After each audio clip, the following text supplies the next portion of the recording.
Hello, I'm Malcolm Cox, and this is another edition of What We Are Reading. And what I'm reading is this book, The Search for God and the Path to Persuasion by Peter May. Terrific book, helping us to explore ways in which we can be more effective in sharing the gospel with people. It's another glorious day here in Croxley Green, so we're outdoors, and I hope the background noises aren't too distracting. And in fact, it's very appropriate that we're outdoors today because we're talking about the use of natural theology, what's sometimes called natural theology or general revelation, in helping us in our sharing of the gospel with people.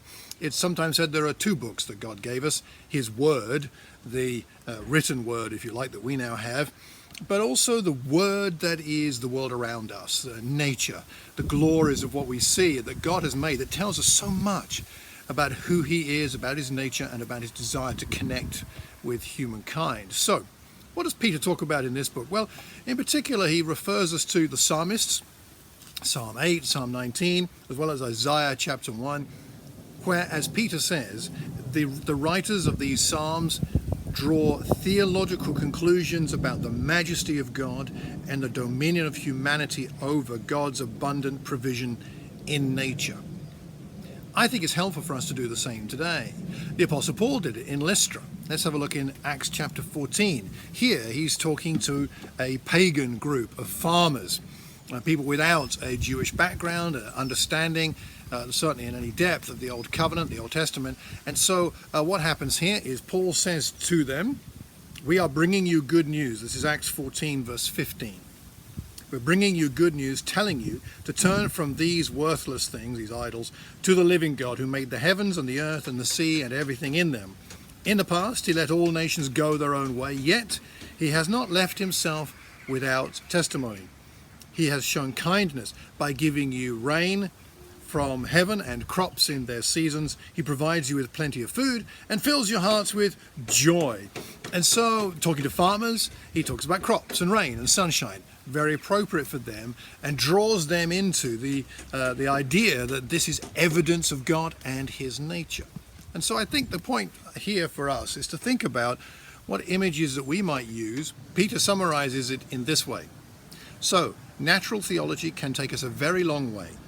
It points us to the fundamental realities of our existence and provides a cumulative argument for God while exposing the vacuum at the heart of human experience if there is no God, the nihilism of a world without meaning or value. We can use nature, we can use what God has made as a way of drawing people into thinking about the meaning of their existence and why all of this is here. Do we do that?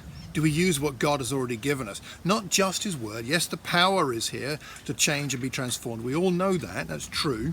But how do we get people interested in even looking at that? One way might be to discuss, what do you think the world is telling you? How do you account for what you see? What is it in the beauty of what you see that makes you think about spiritual realities? I know that for me, although this is not directly connected with nature, perhaps tangentially, for me, one of the reasons I decided that there must be a God was music. I'm a musician, and there's something extraordinary about music and the effect it has on humankind, and it's just sound waves on an eardrum, but it has a powerful effect, and there seemed to me to be something spiritual about it, something meaningful, and that led me to try and find out more about what that meant. And ultimately, it led me to Jesus Christ. There are things that God has given us in this world that we can use to help people engage with Jesus Himself, the author of life. What do you use?